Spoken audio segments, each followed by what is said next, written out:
আপনারা নিশ্চয়ই জানেন সেই জিএসটি কম হওয়ার কারণে বাইক এবং স্কুটারের দাম কমে গেছে।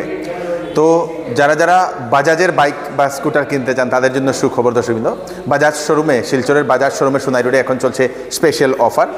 ফার্স্ট পার্টি ইন্স্যুরেন্স একদম ফ্রি থাকবে ওনাদের, প্রসেসিং ফ্রি একদম শূন্য, কোনো ধরনের প্রসেসিং ফি লাগবে না।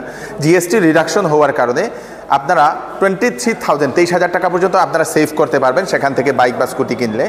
তারপরে ডাউন পেমেন্ট শুরু হচ্ছে মাত্র 4,999 টাকা থেকে দশমিক। টার্মস অ্যান্ড কন্ডিশন অ্যাপ্লাই থাকে সেখানে। মনে রাখবেন যতক্ষণ গ্রাহক থাকবে ততক্ষণ সেখানে খোলা থাকে। সবচেয়ে বেশি ডিসকাউন্ট শুধু সেই বাজাজ থেকে পাওয়া যায় বলে ওনারা সেটা জানিয়েছেন দশমিক। আপনাদের হ্যাট্রিক অফার 2.0 হচ্ছে এইবার বাজাজের তরফ থেকে দেওয়া হচ্ছে। তো আপনারা আরেকটা আপনাদের জন্য হচ্ছে সুখবর যে বাজাজের একটা ইলেকট্রিক স্কুটি লঞ্চ করেছেন ওনাদের চেতক দর্শকবৃন্দ। চেতক একটা ইলেকট্রিক স্কুটি, সেটাও আপনারা পেতে পারেন তাড়াতাড়ি। যদি বাজাজ থেকে আপনারা যদি বাজাজের যে কোনো ধরনের বাইক কিনতে চান, বাজাজের সেই ইলেকট্রিক স্কুটি কিনতে চান, তাহলে আপনারা সোনাই রোডের ক্লাসিক বাজাজ শোরুমে আপনারা কল করে আপনারা যেতে পারবেন, সেখানে যেতে পারবেন। এখন এই আকর্ষণীয় অফারগুলো চলছে জিএসটি কম হওয়ার কারণে, তাড়াতাড়ি করুন।